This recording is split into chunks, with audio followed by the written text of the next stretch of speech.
இன்பா, குமரன் 2 பேருமே சேர்ந்து டான்ஸ் ஆடிட்டே இருக்காங்க. அத பார்த்தோனே அப்படியே கோவமா வருது ஆனந்திக்கு. பயங்கரமா கடுப்பாகுது.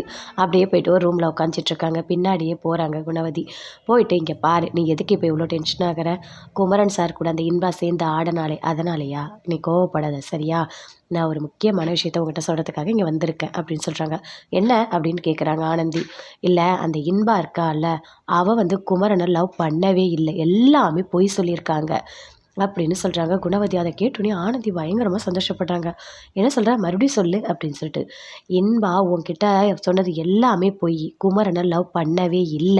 2 பேருக்குமே ஒத்துக்கவே ஒத்துக்காதாம்.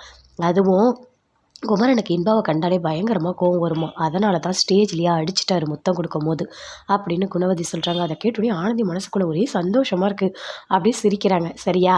ஓகே, நான் போயிட்டு வரேன்" அப்படின்னு சொல்லிட்டு குணவதி எழுந்து போறாங்க. ஆனா ஆனந்தி யோசிக்கிறாங்க. அப்ப இன்பா சொன்னது எல்லாமே பொய்யா? அப்படின்னு சொல்லிட்டு அப்படி யோசிச்சுட்டு இருக்காங்க. இனிமே இருக்கு. அப்போ குமரன் சார யாரும் லவ் பண்ணவே இல்லையா? அப்படின்னு சொல்லிட்டு பயங்கரமா சந்தோஷப்படுறாங்க.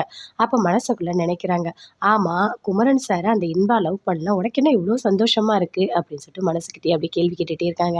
"சரி, சரி, சந்தோஷமா இருக்குல்ல, அது போதும். எப்படிலாம் என்ன வெறுப்பேத்திட்டு இருந்தா, எப்படிலாம் என்ன கஷ்டப்படுத்திட்டு இருந்தா" அப்படின்னு சொல்லிட்டு ஆனந்தி அப்படியே மனசுக்குள்ள பயங்கரமா சந்தோஷப்படுறாங்க. குமரன் அப்படியே டென்ஷனாவே உட்காந்துட்டு இருக்காரு. அங்கேருந்து ஆனந்தி போறாங்க. போயிட்டு பேசுறாங்க. "என்னங்க ஒரே டென்ஷனாவே இருக்கீங்க? விடுங்க, பரவாயில்ல" அப்படின்னு சொல்லிட்டு. "இல்ல ஆனந்தி, அவள எனக்கு கண்டாலே பிடிக்காது. ஆனா அவ என்ன வேலை பார்த்துருக்கா பார்த்தியா? ஏதோ மாமான்னு சொல்லிட்டு டான்ஸ் ஆடுனா, ஓகே, எல்லாரும் ஆடுனாங்க, நானும் ஆடுனேன். அதுக்குள்ள அவ வந்து ஸ்டேஜ்லயே முத்தம் குடுக்குறா. இது எவ்ளோ பெரிய அசிங்கம். எனக்கு பிடிக்குமா? பிடிக்காதா? ஏதாவது யோசிச்சாளா?" அப்படின்னு சொல்லிட்டு அப்படியே குமரன் பயங்கரமா கோவப்படுறாரு. ஆனந்தி அப்பதான் புரிஞ்சுக்கிட்டாங்க. "ஓ! உண்மையிலேயே இவருக்கு இன்பாவ பிடிக்காதா?" அப்படின்னு சொல்லிட்டு அப்படியே சந்தோஷமா பேசிட்டு இருக்காங்க. அங்க வந்து குமரனோட அம்மா வராங்க. வந்த உடனே சொல்றாங்க, "இங்க பாரு இன்பா, நீ பண்ணது எல்லாமே தப்பு. நீ ரொம்ப பெரிய தப்பு பண்ணியிருக்க. சரியா? உன் மனசுல மாமா மேல ஆசை இருந்தா, அத என்கிட்ட சொல்லியிருக்கலாம். கல்யாணம் பண்ணி வைன்னு சொல்லியிருக்கலாம். ஏதோ ஒண்ணு பண்ணியிருக்கலாம். அத விட்டுட்டு எல்லாரும் வந்திருக்காங்க. எல்லாரும் சந்தோஷமா என்ஜாய் பண்ணிட்டு இருக்காங்க அந்த தீபாவளி ஃபங்ஷன. அப்போ போயிட்டு இப்படி முத்தம் குடுத்து அசிங்கப்படுத்திட்ட. அது அவனுக்கு எவ்ளோ பெரிய கெட்ட பேர் தெரியுமா? நீ பண்ணது தப்பு தான்" அப்படின்னு சொல்லிட்டு ரொம்ப கோவப்படுறாங்க. அங்கேருந்து இன்பா அப்படியே அழுதுகிட்டே போறாங்க. ரொம்ப ஒரு மாரி டென்ஷனாவே போறாங்க. எல்லாமே இந்த ஆனந்திக்கு தெரிஞ்சிடுச்சு. அவ எதிர்க்கவே சொல்றாங்க அத்தை எல்லாத்தையுமே.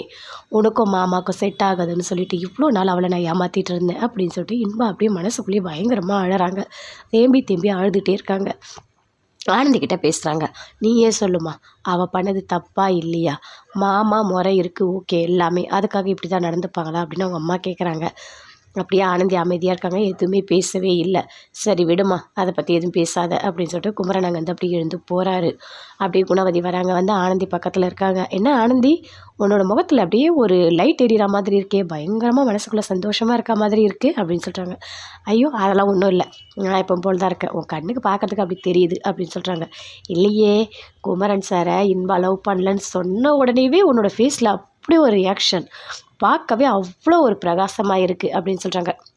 "இங்க பாரு, நீ தப்பு தப்பா எல்லாத்தையும் புரிஞ்சுட்டு பேசாத. சரியா? அதெல்லாம் ஒண்ணும் இல்ல.